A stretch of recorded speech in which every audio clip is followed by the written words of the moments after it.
Hello students, अस्सलाम वालेकुम, welcome back to my channel. मैं हूं इंजीनियर उस्मान खान। और जो आज आपको टॉपिक पढ़ाऊंगा उसका नाम है एक्सरसाइज के शॉर्ट क्वेश्चंस।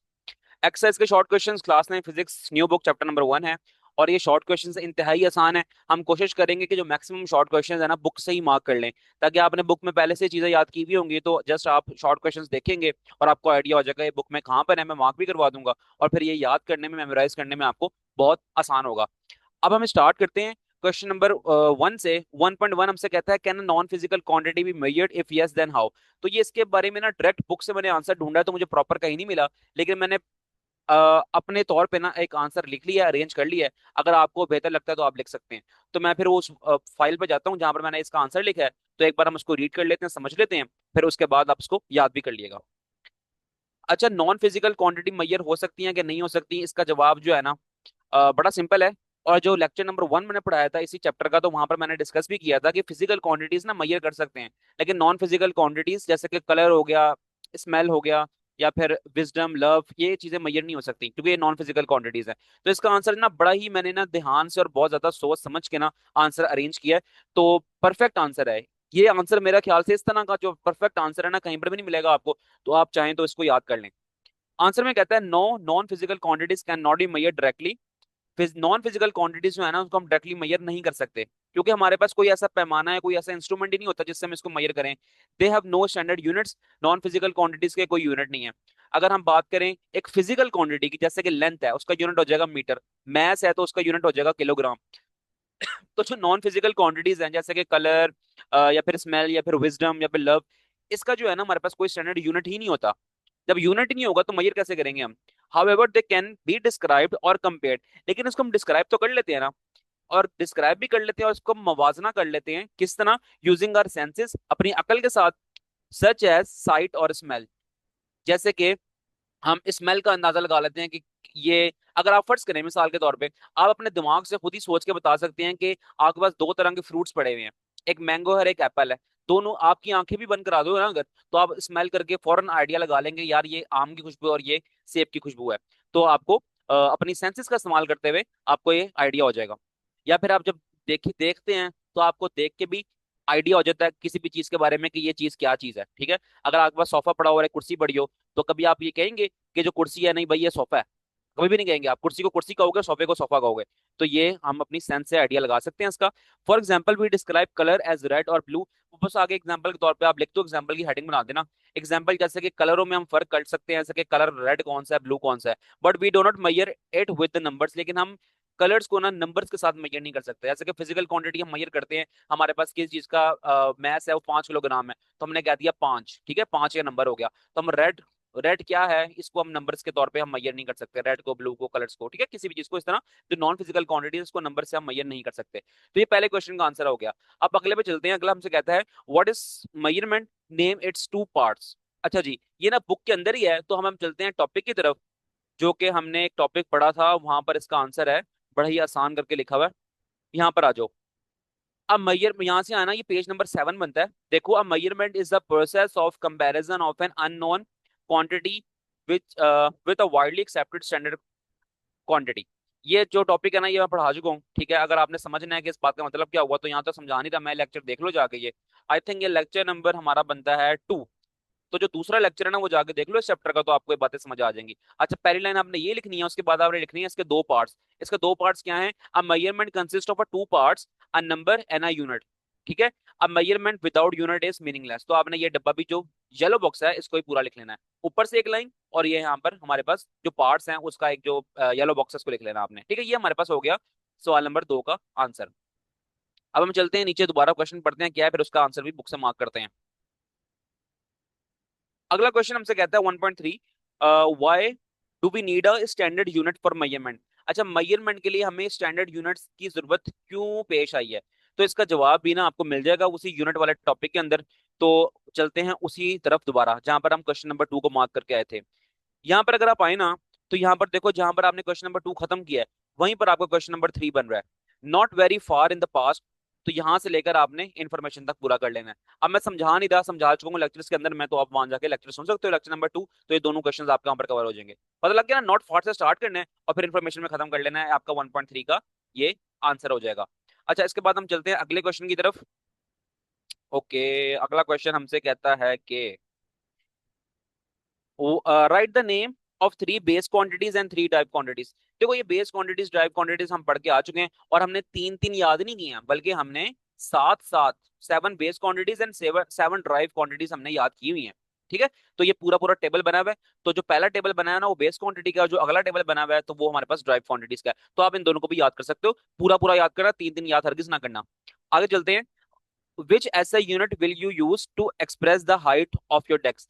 आपने ना हाइट मेजर करनी है अपनी टेबल की, तो आप किस तरह मेजर करोगे? आप इसमें कौन सा ऐसा यूनिट इस्तेमाल करोगे? मैथ्स करोगे, टाइम करोगे, क्या करोगे? आप कहेंगे सर इनमें से हम दोनों नहीं करेंगे।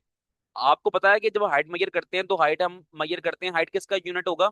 यानी कि हाइट मेजर करें, एक्चुअली हम लेंथ मेजर कर रहे हैं, और लेंथ का जो यूनिट होता है वो क्या होता है? वो मीटर होता है। तो मैंने इसका आंसर लिख दिया यहाँ पर, एक लाइन का आप लिख सकते हो कि metre the SI unit of length. तो ये हमारे पास इसका आंसर हो जाएगा। ठीक है, जस्ट इतना ही लिखना है आपने, metre M the SI unit of length. ये 1.5 का हमारे पास आंसर हो गया। 1.6 हमसे कहता है right the name of symbols of all SI base units. आपके पास एसआई बेस यूनिट्स जो है ना, उनके आपने नेम लिखने और सिंबल लिखने हैं। जब आप बेस क्वांटिटीज याद करोगे ना, तो उसी टेबल के अंदर आपको बेस यूनिट्स भी मिल जाएंगे सारे। तो आपने वो सारे याद कर लेने हैं, साथ साथ उसके सिंबल भी लिख लेने हैं। तो मैं आपको थोड़ा सा ना वहां जाता हूँ टॉपिक की तरफ, तो बता देता हूँ ये कहाँ कहाँ पर लिखे हुए हैं। अगर आप आए अपने पेज नंबर, आगे हैं बस तकरीबन हम, ओके पेज नंबर 6 की तरफ अगर आए ना आप, ये टेबल नंबर 1.2 बना हुआ है। ये हमारे पास क्या है? ये बेस क्वांटिटीज हैं। ठीक है, ये सारी की सारी बेस क्वांटिटीज हैं, और ये हमारे पास बेस यूनिट्स हैं, और ये बेस यूनिट्स के सिंबल्स हैं। अगर आप अगले पेज पर आए, अगले पेज पे फॉरन यहाँ पर टेबल नंबर 1.3 बना हुआ है, ये हमारे पास ड्राइव्ड क्वांटिटीज हैं ये वाली सारी। ठीक है, इसके साथ जो लिखी हुई है ये लिखी हुई है ड्राइव यूनिट्स। तो आपने ये सात, जितने सात के साथ है ना, ये सारा याद कर लेना, ऊपर वाले टेबल के भी और इस वाले टेबल के भी। तो अब आपको ना ये दो क्वेश्चंस जो है ना कवर हो गए होंगे। अच्छा, काफी सारी चीजें हैं जो कि बुक के अंदर पहले से ही अवेलेबल हैं, तो हम बुक से ही याद करें, अलग से लिखने की जरूरत नहीं है। जो क्वेश्चन अलग से लिखने की जरूरत थी तो मैंने लिख दिया है वो, तो आप नोट करके याद कर लो उसको। और इसके अलावा जो बुक से करने वाले हैं वो आप पहले से ही कर चुके होगे, तो बस आपको आइडिया होगा कि क्वेश्चन किस तरह के दिए हुए हैं। तो पेपर से भी ना, बुक के अंदर से भी आता है, और यहाँ से भी जो है ना एक्सरसाइज के कुछ शॉर्ट क्वेश्चन है ना उसमें से भी आता है। तो जिस तरह हम इसको मैनेज कर रहे हैं ना, तो आपने इसको कर लेना है तैयार। केमिस्ट्री में ये होता है कि केमिस्ट्री में हम एक्सरसाइज में से क्वेश्चन जो कर तो लेते हैं, लेकिन वो इतने इंपॉर्टेंट नहीं है बोर्ड के पॉइंट ऑफ व्यू से, इतने नहीं आते उसमें से। लेकिन फिजिक्स में होता है कि एक्सरसाइज में से क्वेश्चन आते होते हैं, खास तौर पे शॉर्ट क्वेश्चन। लॉन्ग की बात नहीं कर रहा, लॉन्ग चैप्टर के अंदर से ही आते हैं। आगे चलते हैं हम। अगला क्वेश्चन हमसे कहता है कि why prefix is used, name three sub multiples and three multiples. अब सब मल्टीपल्स जो होंगे ना वो 10 की पावर माइनस में लिखे हुए होंगे, ठीक है। और मल्टीपल्स जो होंगे ना वो 10 की पावर प्लस में लिखे होंगे, जैसे कि 3 हो गया, 10 की पावर 6 हो गया। तो बताता हूँ मैं आपको कौन कौन से लिखने हैं। पहले हम इसका आंसर देते हैं, वाई प्रीफिक्स इज यूज्ड, फिर अगले का आंसर देंगे। तो थ्री थ्री मांगे हैं उसने, मल्टीपल्स एंड सब मल्टीपल्स, तो वो भी हम देख लेते हैं। अच्छा जी, अगर आप आए प्रीफिक्सेस वाले टॉपिक की तरफ, तो वहां पर जो टॉपिक स्टार्ट हो रहा है, बस ये आ गया प्रीफिक्सेस का। हाँ, तो आपने जो पहली बात उसने पूछी थी ना, उसका आंसर आपने यहाँ से लेकर पूरा पैराग्राफ लिख देना है। The S I is a decimal system, यहाँ से लेकर आपने ये सारी वैल्यूज दी है ना यहाँ तक लिख देना है, ठीक है। उसके बाद कहता है सब मल्टीपल्स क्या होंगे। तो ये जो नेगेटिव वाले हैं ना, ऐसे कि माइक्रो, मिली, सेंटी, ये तीनों बताने हैं आपने इसके यूनिट्स के साथ और सिंबल्स के साथ, ठीक है। ये पूरा पूरा जिस तरह डब्बा बनाया है ना, इस डब्बा में पूरा बना लेना आपने, इसी तरह बनाना है। और अगर आप मल्टीपल्स की बात करें तो प्लस 10 की पावर प्लस में जो होती है ना, उसके बारे में बात हो रही है ये, यानी कि नेगेटिव में ना हो। तो किलो, मेगा और गीगा, ये आप तीन लिख सकते हैं। तो हमारे पास ये मल्टीपल्स हो गए हैं। तो सब मल्टीपल्स भी क्लियर हो गए हैं, तीन और मल्टीपल्स भी हो गए हैं। नेगेटिव वाले होंगे सब मल्टीपल्स होंगे, जो पॉजिटिव वाले होंगे वो मल्टीपल्स होंगे। इस तरह याद कर लो इसको। तो अब हमारे पास ये वाला क्वेश्चन भी हो गया है। अब हम चलते हैं अगले क्वेश्चन की तरफ। अगला क्वेश्चन हमसे क्या कहता है? अगला क्वेश्चन हमसे कहता है what is meant by 5 picometre. यार ये तो आंसर आप खुद भी दे सकते हो। अभी हम देख के आए हैं वो प्रीफिक्स वाला जो टेबल था ना, उसको देख के आए हैं। तो पिको की वैल्यू आपको पता होती है, तो आप क्या लिखोगे? पिको की वैल्यू लिख दोगे। इस तरह अगला हमने कहता है नैनो सेकंड, उससे अगला कहता है माइक्रोमीटर, उससे अगला कहता है फेम्टो सेकंड। तो ये तो लिखना हमारे लिए कोई मसला नहीं है। पिको क्या होता है? 10 की पावर -12 होता है, तो हम लिखेंगे 5 × 10⁻⁻⁻मीटर। पहले का आंसर ये हो गया। अगले का आंसर लिखना है आपने 15, और ये क्या लिखा हुआ है? नैनो लिखा हुआ है। तो नैनो का अगर आप प्रीफिक्स वाले टेबल में देखोगे ना, तो ये -9 होता है, तो हम लिख देंगे 15 × 10⁻⁻⁻9। और ये सेकंड्स था ना आगे, तो हम सेकंड्स लिख देंगे। अच्छा, अगर हम सी की बात करें, लिखा हुआ है 6 माइक्रोमीटर, तो 6 लिखेंगे। माइक्रो की वैल्यू होती है 10⁻⁻6, और मीटर है तो मीटर लगा दो आगे।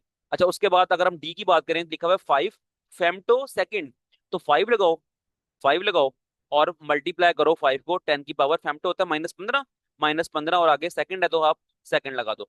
ये इतना ही आसान है, आपको ना ये होपफुली एमसीक्यूज के लिए में ही आएगा। इस तरह शॉर्ट क्वेश्चन तो इतने आसान आसान नहीं आते होते। तो ठीक है, यहाँ तक जो है ना बातें हमारी हो गई हैं क्लियर। तो अब हम चलते हैं, इसको थोड़ा रेज कर लेते हैं, उसके बाद हम डिस्कस करते हैं कि ये हमारे पास जो स्केल है ना ये हमसे क्या कह रहा है। अच्छा बच्चों, एक क्वेश्चन और करते हैं 1.9, उसके बाद हम जाएंगे इस रीडिंग वाले क्वेश्चन की तरफ, ठीक है। तो 1.9 में हमसे कहता है for what purpose of vernier calliper is used. Vernier calliper को हम क्यों इस्तेमाल करते हैं। आगे कहता है कि name its two main parts, इसके दो मेन पार्ट्स के नाम बताओ। फिर आगे कहता है how is least count found. फिर आगे कहता है what is meant by zero error. तो टोटल जो है ना इसने हमसे 4 सवाल पूछे हुए हैं। तो इसका आंसर ना वन ईयर कैलिपर वाला जो लॉन्ग क्वेश्चन मैंने आपको पढ़ाया था पूरा डिटेल से, अगर आपने अभी तक उसका लेक्चर नहीं देखा तो जाके वो सुन लो। तो वहां पर आपने प्रिपेयर तो इसको करना है लॉन्ग क्वेश्चन के तौर पे, लेकिन अगर इस तरह हमारे पास क्वेश्चन आ गया ना तो आपने इसको लॉन्ग के लिए याद तो किया हुआ ही होगा, तो वही कुछ आपने शॉर्ट में लिख देना है, ठीक है। अब हम ये सारी बातें जो है ना डिस्कस कर लेते हैं उस लॉन्ग क्वेश्चन में जो हमने डिस्कस की थी। तो यहाँ पर मार्क कर लेते हैं कि हमने उसमें से क्या क्या करना है याद फॉर शॉर्ट क्वेश्चन। अच्छा जी, वन ईयर कैलिपर आ जाए तो हम डिस्कस कर लें। सबसे पहली बात की थी इसने कि वन ईयर कैलिपर को हम इस्तेमाल क्यों करते हैं। तो हम यहाँ पर लिखा हुआ है इट इज एन इंस्ट्रूमेंट, ये इंस्ट्रूमेंट है use to measure small length. तो ये सारी बातें करनी है आपने, और यहाँ तक इस ए पार्ट का हमारे पास आंसर आ गया। आगे बी में कहता है कि इसके दो मेन पार्ट्स का नाम दें, तो आपके पास दो मेन पार्ट्स हैं ए और बी, ठीक है। This one it has two main scale, तो एक मेन स्केल है। इट हैज टू स्केल्स, एक मेन स्केल और एक वन ईयर स्केल है। तो ये हमारे पास हो गए हैं इसके दो मेन पार्ट्स। उसके बाद हमसे कहता है कि लीज काउंट क्या होता है। तो लीज काउंट, यहाँ से हमारे पास लीज काउंट शुरू हो रहा है, आप इसको यहाँ तक लिख दें, ठीक है। अगर ज्यादा लंबा करना है तो आप इसको यहाँ यहाँ की बजाय आप इसको यहाँ तक भी कर सकते हैं, ठीक है। अब ये आपकी मर्जी, आप यहाँ तक भी करें तो चलेगी बात, और अगर आप यहाँ तक भी कर लें फिर भी बात चल जाएगी। तो ये लीस्ट काउंट वाली बात भी हमारे पार्ट सी में क्लियर हो गई है। पार्ट डी था इसका कि जीरो एरर क्या होता है। तो जीरो एरर में जब मैं पढ़ा रहा था उस टाइम भी मैंने मार्क करवाया था। तो जीरो एरर हमारे पास ये यहाँ पर लिखा हुआ है, यहाँ पर दा लिखा हुआ है ना, तो आपने इफ लिख देना है स्टार्ट में, if the zero of the main scale, यहाँ से शुरू करना है और जीरो एरर पे खत्म कर देना है। पढ़ाते वक्त भी मैंने कहा था बड़ा इंपॉर्टेंट शॉर्ट क्वेश्चन है, तो एक्सरसाइज में भी आ गया ये, तो आपने इसको जीरो एरर वाली बात को भी कर लेना। तो ये हमारे पास पार्ट डी भी कवर हो गया। अब ये हमारे पास हो तो गया है, लेकिन अब हमारे पास जो अगला क्वेश्चन है ना वो हमसे ना इस तरह का स्केल गिवन है वहां पर, और कहा गया है कि हम इसकी रीडिंग लेके बताएं कि उस स्केल में हमें क्या रीडिंग शो हो रही है। तो ये टॉपिक अगर आपने समझा हुआ होगा ना तो रीडिंग लेना तो फिर आपके लिए कोई मसले की बात है ही नहीं। तो अब हम क्या करते हैं, जस्ट एक काम कर लेते हैं कि लीस्ट काउंट बताना है ना वहां पर, तो लीस्ट काउंट हम बताएंगे with the help of this formula, ठीक है। ये हमारे पास फॉर्मूला में ये बता रहा है one main scale division minus one one year scale division, ठीक है। अच्छा, यहां से हमें ज्यादा ना क्लियर नहीं हो रही बात। अब हम देखते हैं कि बुक में जहां पर हमारे पास रीडिंग आई हुई थी, ठीक है, लेंथ ऑफ एन ऑब्जेक्ट, अगर हम लेंथ ऑफ एन ऑब्जेक्ट वाली बात देखें ना तो वहां पर इसने हमें टोटल लेंथ फाइंड करके दिखाई है। अच्छा, एक बार हम कंफर्म कर लेते हैं कि क्वेश्चन में हमसे लेंथ मांगी हुई है फिर लीस्ट काउंट मांगा हुआ है। एक बार ये कंफर्म हो जाए ना तो फिर हम इस दोबारा देख लेते हैं इसको। क्वेश्चन नंबर 1.10 में मांगा हुआ है state the least count and vernier scale reading as shown in the figure. अच्छा, कहता है कि लीस्ट काउंट बताओ इसका क्या होता है। ये तो बड़ा आसान है, हमने यहाँ पर जब टॉपिक पढ़ा था वहां पर याद भी किया था कि इसका जो लीस्ट काउंट होता है ना तो वो क्या होता है वो भी हम बताते हैं। और फिर वन ईयर स्केल के ऊपर रीडिंग क्या शो हो रही है, ठीक है, इस पे रीडिंग क्या शो हो रही है। अब मैं इस पिक्चर को ना थोड़ा जूम कर रहा हूँ, ठीक है, ये थोड़ा गन मिटा के ना पिक्चर थोड़ी जूम करूंगा मैं, और उसके बाद ये सारी रीडिंग ना हम डिस्कस करेंगे जो हमने ऊपर देखा था कि रीडिंग कैसे निकालते हैं, और लेक्चर में आप समझ के भी आ चुके हो, ठीक है। अब बिल्कुल उसी पैटर्न पे, कोई घुमाने फिराने वाली बात नहीं करूंगा यहाँ पर मैं, जस्ट जिस तरह मैंने आपको समझाई थी ना बातें एज इट इज उसी तरह यहाँ पर भी रीडिंग लेके दिखाऊंगा। और फिर आपने यहाँ पर रीडिंग समझ लेनी है, और फिर अगर इस तरह का क्वेश्चन आएगा तो आप सॉल्व करने के काबिल होगे। पहली बात की थी कि उसने इसका लीस्ट काउंट क्या होता है। तो जी वर्नियर कैलिपर का जो लीस्ट काउंट होता है ना वो तो आपको पता है कि क्या होता है, 0.1, 0.1 मिलीमीटर, ठीक है। अगर तो अगर मैं इसको लिखता हूँ सेंटीमीटर में तो मैं इसको लिख सकता हूँ 0.01 सेंटीमीटर, ठीक है। जब रीडिंग ली थी ना हमने, जब टॉपिक पढ़ा था वहां बुक वालों ने भी रीडिंग ली थी इन सेंटीमीटर्स, तो हम भी यही काम करेंगे, हम सेंटीमीटर्स के अंदर ही इसकी रीडिंग लेंगे। तो आपने जस्ट ये काम कर लेना है कि इसको जस्ट ये याद कर लेना है कि इसका सेंटीमीटर में लीस्ट काउंट क्या होगा। तो 0.01 का हम इस्तेमाल करेंगे। तो पहली बात तो आपको याद होगी कि इसका जो लीस्ट काउंट है ना वो 0.01 सेंटीमीटर है। आगे कहता है कि इस स्केल के अंदर ये जो हमारे पास वन ईयर कैलिपर बना हुआ है इसका मेन स्केल और इस वन ईयर स्केल के अंदर रीडिंग क्या शो हो रही है। तो मजीद हम जूम करने की जरूरत तो नहीं है, लेकिन अब आप यहाँ पर देख लो, यहाँ पर 0 से लेकर 1 तक का फासला ना वो सेंटीमीटर्स में है, यानी कि 1 सेंटीमीटर यहाँ हो गया, 1 से 2 पर जाएंगे तो ये एक और सेंटीमीटर हो गया, फिर ये एक और सेंटीमीटर हो गया, ठीक है। अभी तक ना हमें, अच्छा, अब हमने देखना है कि हमारे पास जो बड़ी मेन डिवीजन है ना, यानी कि बड़ी लार्ज डिवीजन जो हैं तो वो हमारे पास सेंटीमीटर्स में है और ये अंदर होती है मिलीमीटर्स में, ठीक है। ये सारी बातें पर आगे आ चुका हूं मैं पहले ही वन ईयर कैलिपर वाला टॉपिक के अंदर। अब यहाँ पर देखो रीडिंग हमें क्या शो हो रही है यहाँ पर तकरीबन जो है ना, ये जो हमारे पास वर्नियर स्केल का जो जीरो वाली लाइन होती है ना, वो मेन स्केल के किस हिस्से में जा रही है, वो देखना है हमने। अब यहाँ तकरीबन ना आप देख सकते हो कि ये वाली लाइन और इस वाली लाइन, इसके दरमियान में तकरीबन जो है ना इसकी लाइन आ रही है। तो हम अगली लाइन को नहीं बल्कि पिछली वाली लाइन को कंसीडर करेंगे, यानी कि इस लाइन को कंसीडर करेंगे कि मेन स्केल की हमारी ये लाइन कंसीडर होगी रीडिंग के तौर पे। अब देखते हैं इस रीडिंग की वैल्यू क्या है, इस लाइन की वैल्यू क्या है। तो यहां पर हमारे पास था 2 सेंटीमीटर, फिर यहां पर आओ 2.1, 2.2, 2.3, 2.4, 2.5 एंड 2.6। तो हमारे पास यहां पर आ गया मेन स्केल पे 2.6 सेंटीमीटर। यहां तक तो उम्मीद है कि बात क्लियर होगी होगी। मेन स्केल पे जो हमारी रीडिंग्स आती हैं वो आती हैं, जो हमारे पास बड़ी रीडिंग्स हैं उनके दरमियान फासला होता है सेंटीमीटर्स में, और हर छोटी रीडिंग के दरमियान में फासला होता है 1-1 मिलीमीटर का। ठीक है, तो इस तरह हमारे पास जो है ना ये 2 से लेकर अगर मैं आगे जाऊं ना उस लाइन तक, जो लाइन मैंने सर्कल की हुई है, तो हमारे पास बनता है 2.6 सेंटीमीटर। और मैंने सर्कल क्यों की है, क्योंकि जो हमारे पास वर्नियर स्केल के जीरो की लाइन है ना, वो तकरीबन उसके पास पास आ रही है। तो पहली बात आपको याद होगी है कि मेन स्केल की रीडिंग हमारे पास है 2.6 सेंटीमीटर। तो अब हम क्या करते हैं, हमारे पास जो लेंथ मेजर करने का जो तरीका कार था ना, वो ये था कि लेंथ इक्वल टू, अब हम क्या करते हैं मेन स्केल की रीडिंग लिखते हैं जो कि हमारे पास आ गई है 2.6 सेंटीमीटर। फिर क्या करना है हमने, फिर उसके बाद ना आपने यहां पर डाल देना है प्लस का साइन, और आपने फिर उसके बाद यहाँ ब्रैकेट बनानी है और लिखना है लीस्ट काउंट क्या होता है। अभी हम लिख के आए हैं कि लीस्ट काउंट होता है वर्नियर कैलिपर का 0.01 सेंटीमीटर। फिर उसके बाद मल्टीप्लाई करना है, और किसको मल्टीप्लाई करना है, अब मेन स्केल की कौन सी ऐसी लाइन है जो कि वर्नियर स्केल की लाइन से एग्जैक्टली कोइंसाइड कर रही है, एग्जैक्टली मिल रही है। तो थोड़ा सा ना इसको अगर मैं मिटाऊं ना, तो फिर हम थोड़ा और मजीद गौर करें, तो मुझे ना तकरीबन ये वाली जो लाइन है ना, दिस वन, ये दोनों लाइंस, ये लाइंस जो है ना आपस में मिलती नजर आ रही हैं। तो फिर ये मेन स्केल की लाइन वर्नियर स्केल से जो मिल रही है, तो वर्नियर स्केल की लाइन कौन सी हुई है, 1, 2, 3 और ये 4। वर्नियर स्केल की चौथी लाइन ऐसी है जो कि मेन स्केल की लाइन से एग्जैक्टली मिल रही है। तो मेन स्केल की लाइन तो यहाँ पर नहीं देखते हम, जस्ट वर्नियर स्केल की लाइन देखते हैं कि वो कौन सी लाइन से मिल रही है मेन स्केल की। तो चौथी वाली मिल रही है, तो हम उसकी 4 की वजह से ना, तो यहाँ पर हम 4 लगा देंगे। ठीक है, अब बस आपके पास ना वैल्यूज अरेंज हो गई हैं। आपने जस्ट क्या करना है, ब्रैकेट में हमारे पास है 0.01, इसको हम मल्टीप्लाई करेंगे 4 से, तो हमारे पास आंसर आ जाएगा 0.04। तो मैं लिखता हूँ यहाँ पर 2.6 सेंटीमीटर जमा 0.04। ठीक है, अब मैं इसके अंदर ना इन दोनों को आपस में ऐड अप कर देता हूँ। तो फिर जब ये ऐड होंगे 2.6, तो मेरे पास आंसर आ जाएगा 2.64। आंसर आ गया 2.64, और किस में आ गया, सेंटीमीटर्स में। इसको मैं मिलीमीटर के अंदर भी निकाल सकता हूँ, लेकिन बुक ने जो हमें रीडिंग निकालने का तरीका फॉलो करवाया है ना, वो सेंटीमीटर्स है, इसलिए मैंने इसको सेंटीमीटर में निकाला है। तो बस आपने इसको सेंटीमीटर्स के अंदर निकाल देना, 2.64 आंसर आ रहा है मेरे मुताबिक। तो आपने इसको इस तरह देख लेना है। अब ये हमारे पास रीडिंग भी कवर हो गई है, अब हमने इसको भी डिस्कस कर लिया। आगे चलते हैं 1.11 पे, which reading out of A B C show the correct length and Y. अब ये ना मीटर रूल के अंदर हमने टॉपिक पढ़ा था पैरेलैक्स एरर वाला, तो सेम वही बात बता रहा है। कहता है कि इसमें से आप बताओ कि ये वाली रीडिंग देखने का तरीका इस पॉइंट से अगर हम देखें तो ये ठीक है, अगर यहां से देखें तो ठीक है, अगर यहां से देखें तो ठीक है। तो हमने कहा था परपेंडिकुलर देखनी पड़ती है रीडिंग हमें। तो ये जो बी वाली है ना, हम कहेंगे कि ये जो बी वाली लाइन हमारी है, यहां से हम लोग यानी कि ये हमारे पास जो है ना तरीका बिल्कुल ठीक है, हमने रीडिंग को यहाँ से बी से ऑब्जर्व करना है।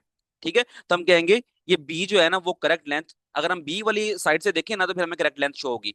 तो अगर आपने प्रॉपर लिखना चाहें तो आप प्रॉपर क्या लिख सकते हैं, हम अगर यहाँ पर आ जाएं उस पैरेलैक्स एरर वाले टॉपिक में, तो थोड़ी सी आपने ना पैरेलैक्स एरर की बातें बता देनी है, तो वहां से हम देख लेते हैं। मीटर रूल वाले टॉपिक में चलते हैं। ये बस आ गया, मीटर रूल वाला टॉपिक आ गया। यहाँ पर ही बताया था कि ये जो पॉइंट है ना बी वाला, ये कह रहा था कि परपेंडिकुलर देखोगे तो आपका जो आंसर है ना बिल्कुल ठीक आएगा।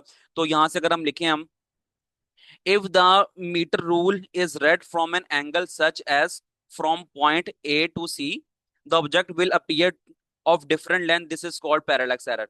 आपने पहले बताना है कि हमारे पास जो करेक्ट रीडिंग है ना वो पॉइंट बी पर है, फिर आगे रीजन देना है। ठीक है, रीजन देना है, और रीजन के अंदर ना हम इफ द मीटर रूल से लेकर आपने पैरेलैक्स एरर तक लिख देना है। ठीक है, point B is the correct, ठीक है, आपने बताना है point B, if we observe from the point B we will obtain the correct answer. ठीक है, या फिर we will obtain the correct reading, फिर आगे लिख देना if the metre rule is read from the, यहाँ से सारी बातें करके पैरेलल एरर तक बता देना है। तो ये हमारे पास इसका टोटल आंसर था। तो इसके साथ साथ ही हमारे जो एक्सरसाइज के शॉर्ट क्वेश्चंस हैं वो हो गए हैं खत्म, और फिर मिलते हैं आपसे नेक्स्ट वीडियो में, फिर करेंगे इसके कंस्ट्रक्टेड रिस्पॉन्स क्वेश्चंस।